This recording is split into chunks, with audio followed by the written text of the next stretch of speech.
नाही, माझी सुरुवात तशी फार अगदी आपल्या मध्यमवर्गीय कुटुंबातच झाली. मी जळगावचा ओरिजिनली आणि घरी डॉक्टरीचं वातावरण असल्यामुळे डॉक्टरी किंवा इंजिनिअरिंग ह्याच्या पलीकडे काही असतं हे माहितीच नव्हतं. म्हणजे मला लहानपणी उगाच वाटायचं की कधी वाटायचं वकील होऊ, कधी वाटायचं पत्रकार होऊ, कधी वाटायचं लेखक होऊ, हे करू ते करू. पण रिअलिस्टिकली इंजिनिअरिंग किंवा मेडिकल.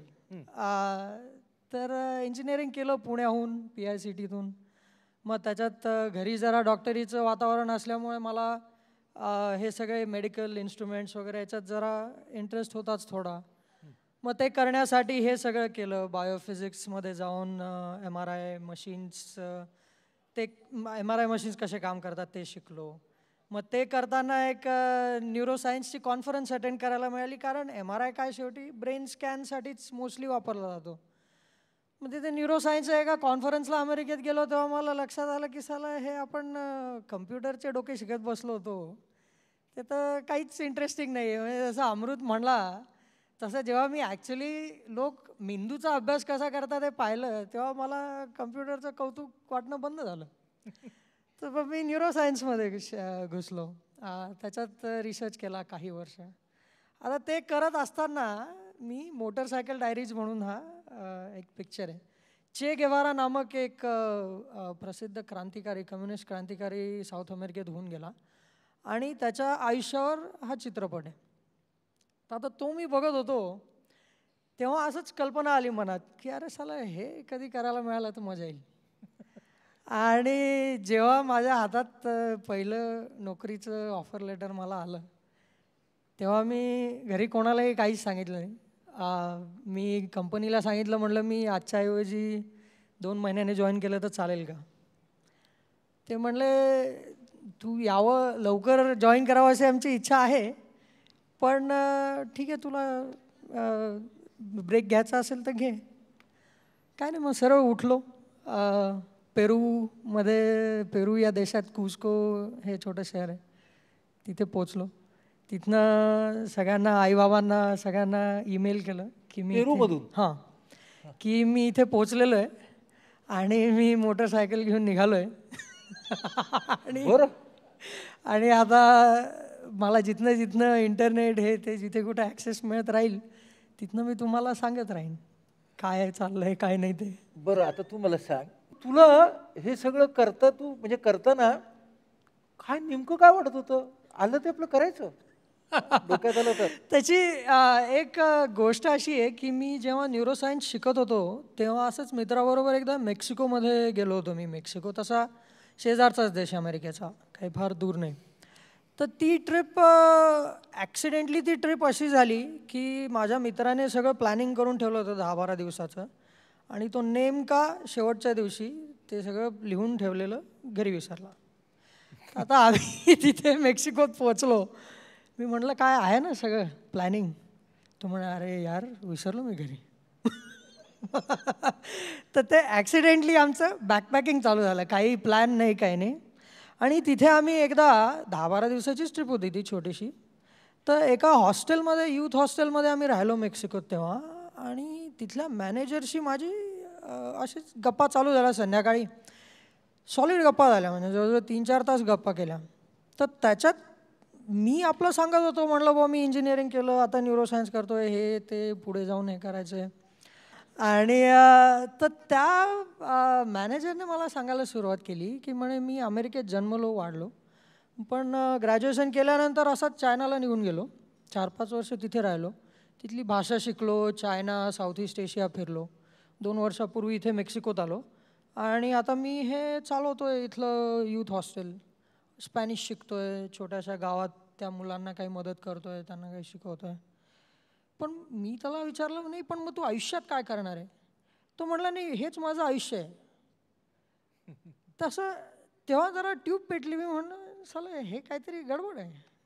म्हणजे हे असंही आयुष्य असू शकतं की तुम्ही काही 4 वर्ष 5 वर्ष एका देशात राहा, तिथली भाषा शिका, तिथे फिरा, सगळं तिथलं अनुभवा, पुढे जा. तर हे आपल्याकडे याला भटके आणि विमुक्त जमाती म्हणतात. तर तेव्हापासून ते माझ्या डोक्यात होतं. म्हणजे तो पिक्चर पाहिला, मग त्याची आठवण झाली. मी म्हटलं साला हे आपल्याला करायचं आहे आणि त्याला फक्त आपल्याला योग्य वेळ शोधायची. बर. तर ती योग्य वेळ आली. जेव्हा माझ्या हातात ते ऑफर लेटर आलं तेव्हा मी तिथे तडक म्हणजे पोहोचलो. आपल्या हातात आता नोकरी आहे हां, एक. बरोबर. तर आता आपण थोडं मनासारखं जगून बघूया. करेक्ट. हां, पण मला तू सांग, त्या अशा तऱ्हेची ज्या भटक्या आणि विमुक्त जमातीतले लोक असतात, त्यांना कुठल्या तरी पिंजऱ्यामध्ये अडकवण्यासाठी सुद्धा त्यांच्या आजूबाजूला बरेच लोक असतात. हो, आहेत, बरेच आहेत. हां, तर त्यांनी तुला विरोध केला का नाही? ह्या ट्रिपचं तर मी सांगितलंच नाही कोणाला. पण बाकी गोष्टींच्या बाबतीत तसे बरेच प्रयत्न झालेले आहेत. पण शेवटी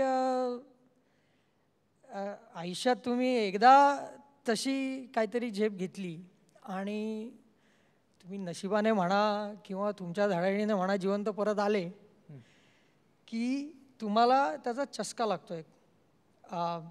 असे सगळा असा बावळटपणा करायचा आणि माझं तेच चालू आहे तेव्हापासून.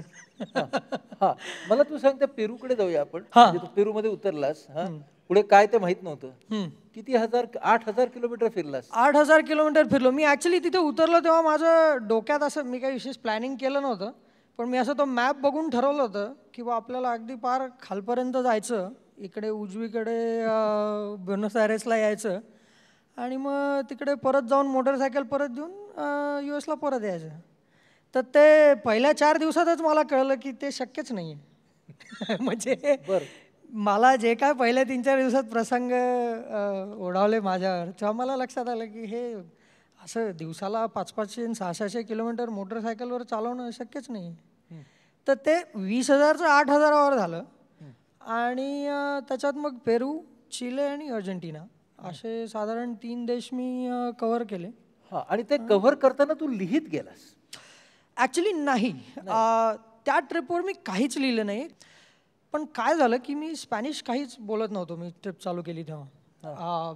मी आपलं एक छोटंसं असं डिक्शनरी टाईप जे असतं ना ते घेऊन गेलो होतो की बा खायला काय मिळेल किंवा इथे झोपायला कुठे मिळेल असे ते बेसिक जे असतात प्रश्न, आणि त्याचं स्पॅनिशमध्ये ट्रान्सलेशन एवढं पुस्तक घेऊन गेलो होतो. तर ह्याच्यामुळे झालं काय की मी विशेष संवाद साधू शकत नव्हतो लोकांशी जास्त. आणि त्यामुळे आय थिंक हे सायकोलॉजिकल असतं थोडं की तुम्ही जेव्हा संवाद साधू शकत नसता तेव्हा प्रत्येक गोष्ट तुम्ही जी अनुभवता ती बिंबत जाते. कारण ते सगळंच नवीन असतं तुम्हाला. मला साऊथ अमेरिकेबद्दल काहीच माहिती नव्हतं, स्पॅनिश येत नव्हतं. त्याच्यामुळे ज्या ज्या गोष्टी घडत गेल्या त्या सगळ्या बिंबत गेल्या माझ्या मेंदूवर. आणि मी जेव्हा परत आलो त्या ट्रिपवरनं तेव्हाही माझं ते पहिला ड्राफ्ट लिहायचं कारण एवढंच होतं की मी 400-500 फोटो काढून आणले होते आणि मग त्याच्याबरोबर काहीतरी थोडंसं लोकांना कळावं की बा हा फोटो कशाला काढला, या फोटोतला हा कोण, तो कोण, ही जागा कुठली, ह्याच्यासाठी मी ते लिहून काढलं. म्हणजे मी इतका इन्स्पायर झालो होतो त्या सगळ्याने की म्हणलं हे आपण लिहून ॲटलिस्ट आपल्या आप्तस्वकीयांना तरी सांगावं. आणि त्यातनं मग मित्रांना मी पाठवलं, आईवडिलांना पाठवलं, नातेवाईकांना पाठवलं. त्याच्यातल्या एका मित्राने ज्याने पूर्वी पुस्तकं प्रकाशित केलेले होते त्याने मला फोन करून सांगितलं की म्हणे अरे असा वेडेपणा भारतीय तर करतच नाही. म्हणजे तो भारतीय नव्हता, अमेरिकन. तो म्हणला हे भारतीय वगैरे तर सोड, अमेरिकन लोकही करणार नाही हे, आणि तू जर हे करून आला आहेस तर तू ह्याचं पुस्तक लिहिणं म्हणजे हे पुस्तक प्रकाशित करणं आवश्यक आहे, लोकांपर्यंत पोहोचवणं आवश्यक आहे. तर तसा तो सगळा पुस्तकाचा प्रवास झाला. मग तू नोकरी सोडलीस का नंतर?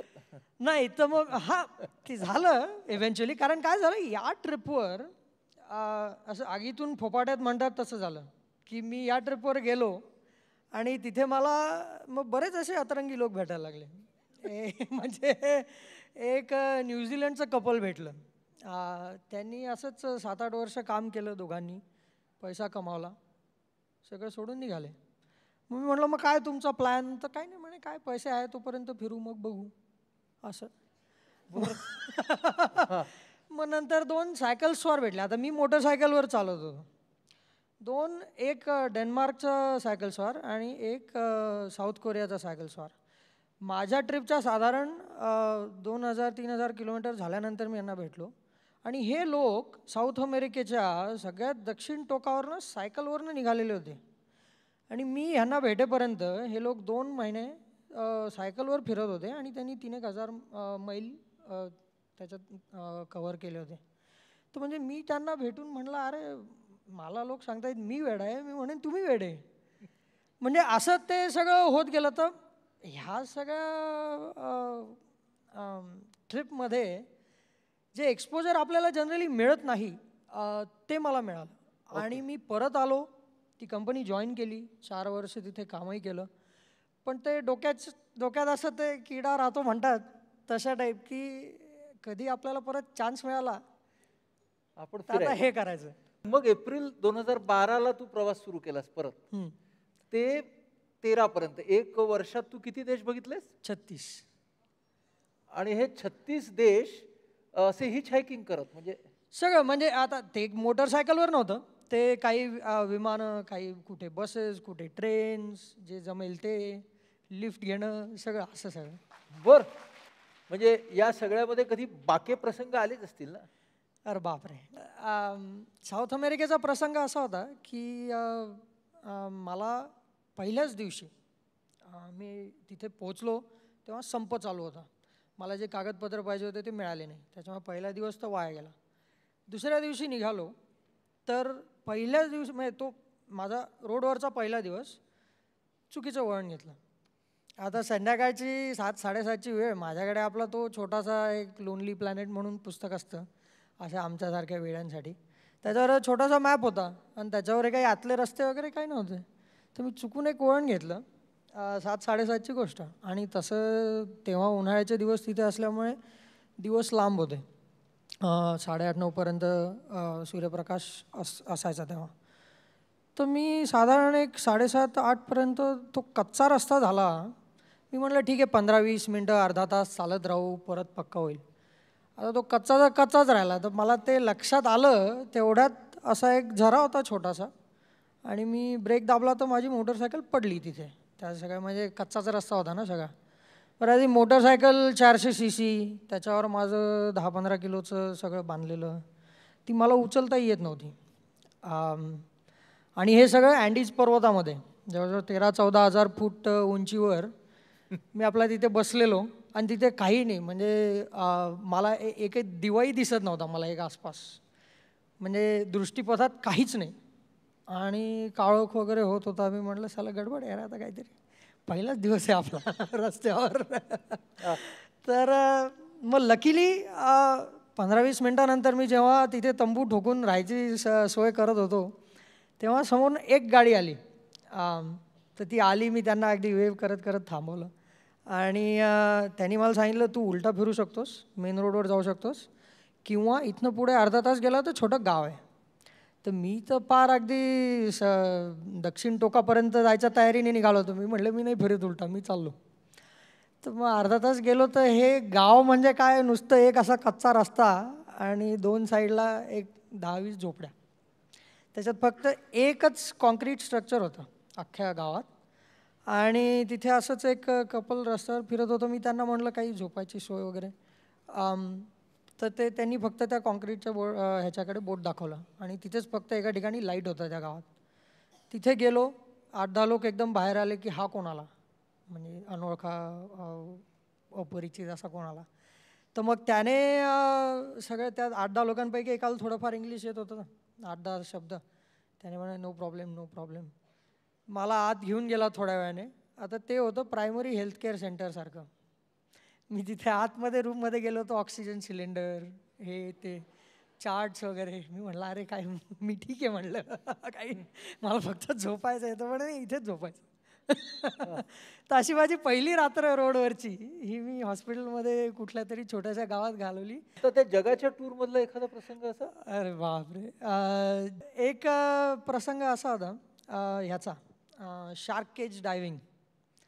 तर मी केपटाऊनला गेलो होतो तेव्हा तुम्हाला असं एका ह्याच्यात टाकतात केजमध्ये, बोटीने अर्धा 1 तास घेऊन जातात, केजमध्ये टाकतात. आणि 2 प्रकारचं असतं, तुम्ही स्कुबा डायव्हिंग गिअर घेऊन खोलही जाऊ शकता. आम्ही ते नाही केलं, आम्ही ह्याच्यावरच होतो, पाण्याच्या सरफेसवरच होतो.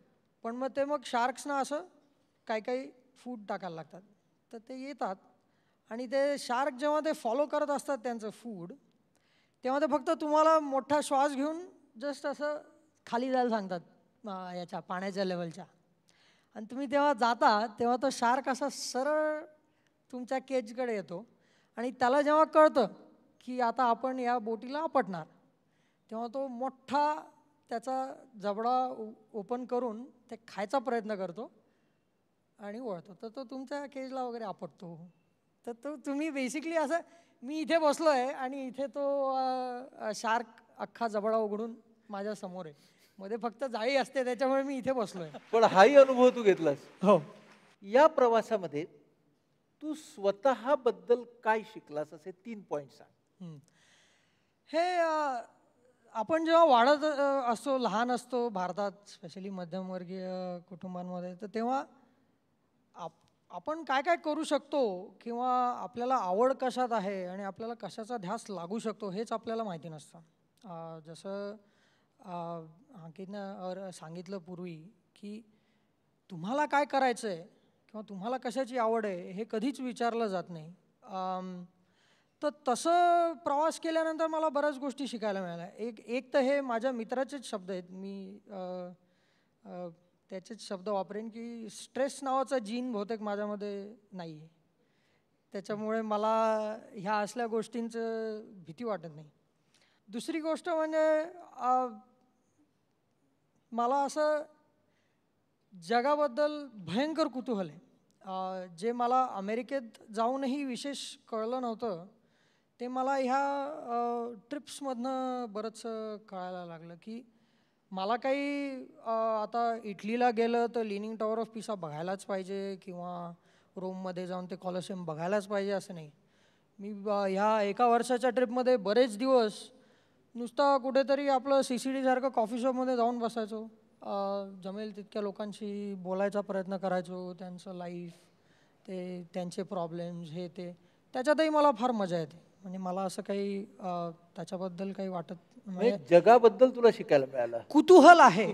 कुतूहल आहे हे मला ह्या प्रवासांमुळे कळलं. मी जर कळलंच नसतं, कधीच कळलं नसतं. म्हणजे मला मोटरसायकल ट्रिप ह्याची ती इच्छा इतक्यासाठी होती की मी तो पिक्चर पाहिला होता आणि मला ते बघून यायचं होतं.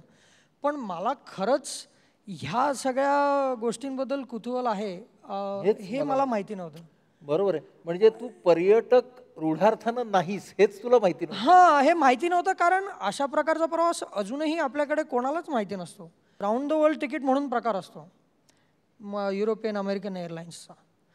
हा प्रकार आपल्याकडे माहितीच नाही लोकांना, कोणाला, की तुम्ही 6 स्टॉप्स चूज करा अराउंड द वर्ल्ड, तुम्ही एकाच दिशेने जाऊ शकता आणि तुम्हाला एका वर्षात ट्रिप ती संपवावी लागते.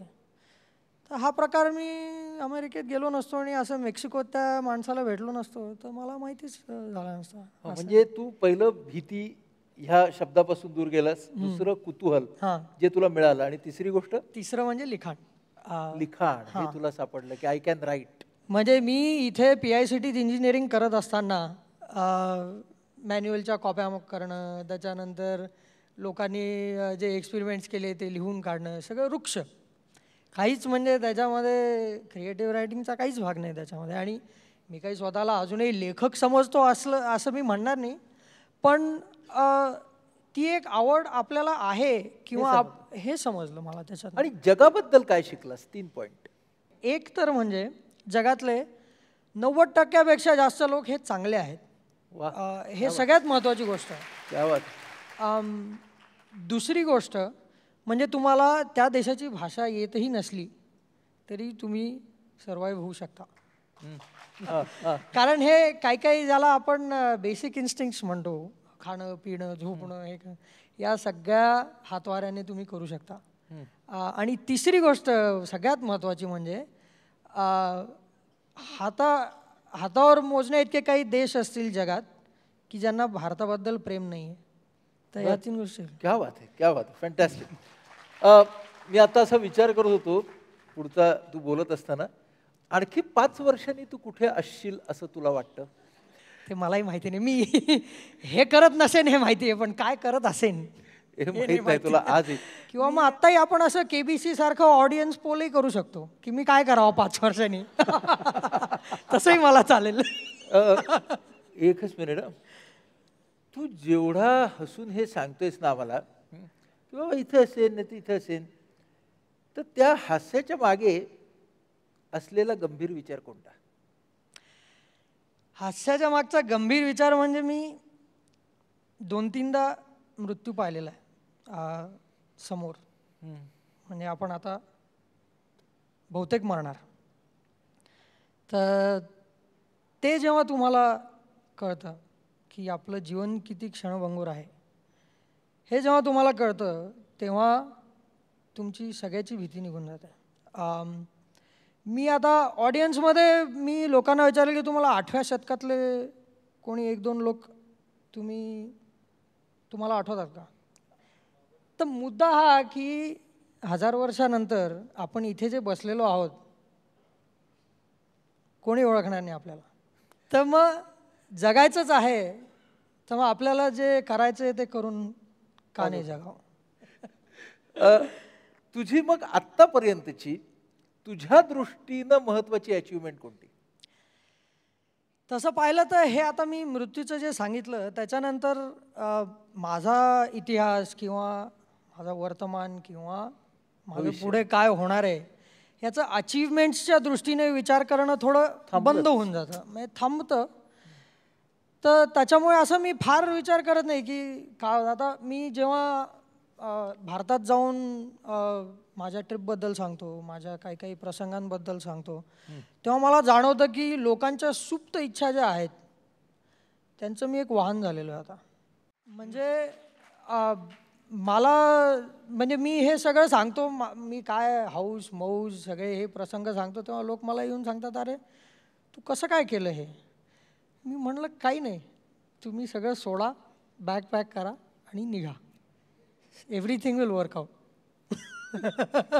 पण त्यातल्या त्यात एक जर निवडायचं असेल तर हे डॉक्युमेंटरीचं जे प्रकरण झालेलं आहे, 1-2 मिनटं त्याच्याबद्दल बोलूया ना आपण. हां, तर हे कसं झालं की मी राऊंड द वर्ल्ड जेव्हा फिरत होतो 36 देश, तेव्हा एक कुतूहल म्हणून मी एक असा प्रोजेक्ट केला होता की मी प्रत्येक देशात जाऊन एक कोणीतरी असा शोधायचो की ज्याला जुजबी का होईना इंग्रजी बोलता येतं. आणि माझ्या डोक्यात 3-4 प्रश्न होते.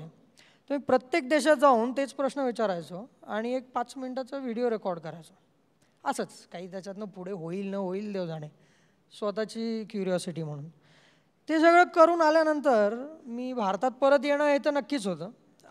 तर परत येताना मग मी मित्रांना विचारायला लागलो की माझ्याकडे असे 30-35 इंटरव्ह्यूज आहेत, तर कोणी डॉक्युमेंटरीवाला वगैरे किंवा अशा टाईप कोणाला माहिती आहे का.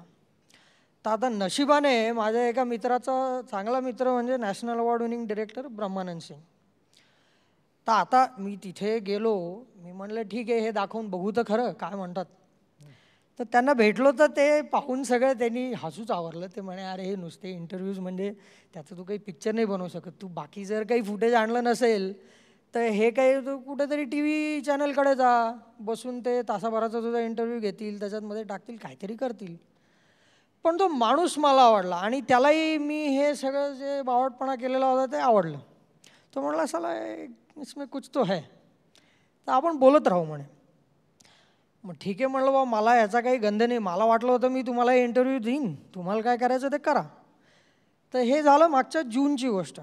त्यानंतर 3 महिन्यात आम्ही डॉक्युमेंटरीचं अख्खं प्लॅनिंग केलं. त्याच्यात आम्ही असं ठरवलं की आपल्या भारतातले सोशल कल्चरल कॉन्ट्रडिक्शन्स ज्याला म्हणता येतील की सामाजिक विरोधाभास जे आहेत ते कॅप्चर करायचं ठरवलं. त्यात मग नुसतं मीच फिरण्यापेक्षा एक अमेरिकन मुलगी तिला आणून किंवा मला एका लेवलवर थोडंफार भारताची माहिती आहे, समज आहे, इथेच वाढलो असल्यामुळे. पण तेच विरोधाभास बघून एक नॉन इंडियन कसा रिॲक्ट करेल, हे सगळं झालं. मग आता पैसे तर मग ब्रह्मानंद सिंग म्हणले 15-20 लाख तरी लागतील. मग बाबा म्हणले 1-2 लाख असेल तर कर, 15-20 लाख काही फांदात पडू नको. मी म्हटलं थांबा बघू तर खरं काय होतं. मग झालं एक एक करत करत पैसेही आले, शूटिंग झालं आणि आता ते ऑलमोस्ट होण्यात आहे. किती फिरलात? आम्ही जवळजवळ 7-8 हजार किलोमीटर भारतातही फिरलो. आम्ही मुंबईहून निघालो, पार नागालँडपर्यंत गेलो आणि मग राजस्थान वगैरे करून परत आलो. Riding on the Sunbeam. Riding on a Sunbeam म्हणून किती डॉक्युमेंटरी. ही डॉक्युमेंटरी किती मिनिटाची असेल?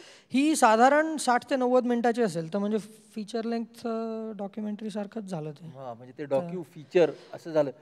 क्या बात. मला कसं सगळं बघत होतो मगासपासून, तू त्याला बावळटपणा असं म्हणतोयस, त्याला वेगळ्या भाषेत शहाणपणा असंही म्हणता येईल. तेव्हा शहाणपणा आणि बावळटपणा हे शब्द किती सापेक्ष आहेत हे मला कळतंय. मला वाटतं स्वच्या पलीकडे जाण्याची एक वेगळी वाट मौतिकने आपल्याला दाखवली, आणि मला तरी त्याच्या नितळ हसण्यामागचं कारण कळलं. अहंकार कमी झाल्याशिवाय इतकं खुलं हसता येत नाही.